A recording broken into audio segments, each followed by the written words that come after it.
Please subscribe our channel and click the bell icon. बिस्मिल्लाहिर्रहमानिर्रहीम। अस्सलामु अलैकुम वरहमतुल्लाहि वबरकातुहू। ګرانو ملګرو، د هلکوانۍ په عمر کې د منطق او عمل نه اوچت خوبونه په مازغو کې اوړي راوړي.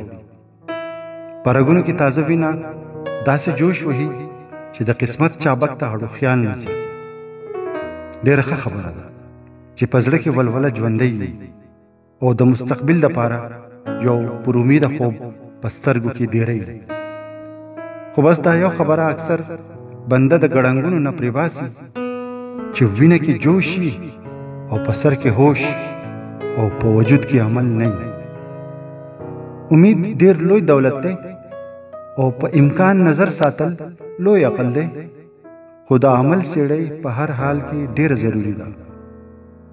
همدا مقام دی چې بنده خوش نصیبه یا بد نصیبه شي، او هم په دې وجه اکثر ځوانان د مستقبل هرې حادثې ته صالحه وایي چې خوبونه ښه وي ولې تعبیر له اسباب نه وي. ګرانو ملګرو، دا د امکان دنیا ده، هر څه آسان دي خو اسباب او علل غواړي، او دا امکان په دې دنیا کې عمل او کردار د ټولو نه لوی سبب دی.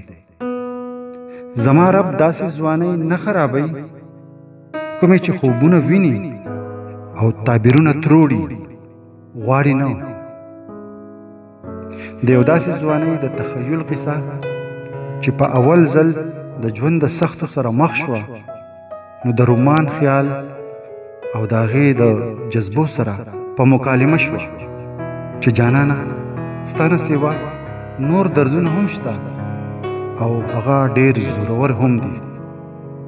یو نظم وړاندې کوم، د هغې عنوان دی د 14 نه وروستو. ما وې زه به د فرصت په دې لمحو کې، ما وې زه به د فرصت په دې لمحو کې ستا د حسن تصویر جوړ کم په کاکو کې. ستا یادونه به راغونډ کمه صنمه د خیالونو په رنګینو دایرو کې. ستا د سترګو 2 جامونه به ډکیږي، ستا د سرو شونډو مسکا به راخورېږي. ستا خندا به یو نغمه شي په فضا کې، ستا د ناز سره به زړه زما لوبېږي. دا رنګین مازدیګری به داسې تیر شي، د دنیا واړه غمونه به مې هیر شي. بیا به دې ستړي دنیا ته واپس راشم، زما زړه دې هنګامو کې بیا راګیر شي. خو صنمه ستا خیالونه خلاصه کې، ستا رنګین رنګین یادونه خلاصه کې. ځان مې هیر شو د روزګار په هنګامو کې، ته لاسه کې ستا فکرونه خلاصه کې.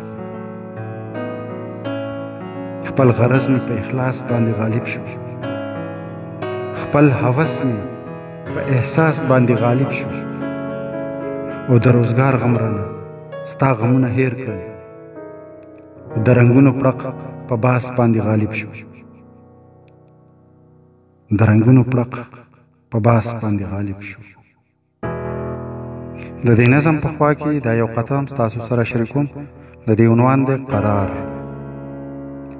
ستا جدایۍ کې که مې خپل زړګی نیولی نه وی، ستا جدایۍ کې که مې خپل زړګی نیولی نه وی، دعا د صبر مې د پاک الله غوښتلی نه وی.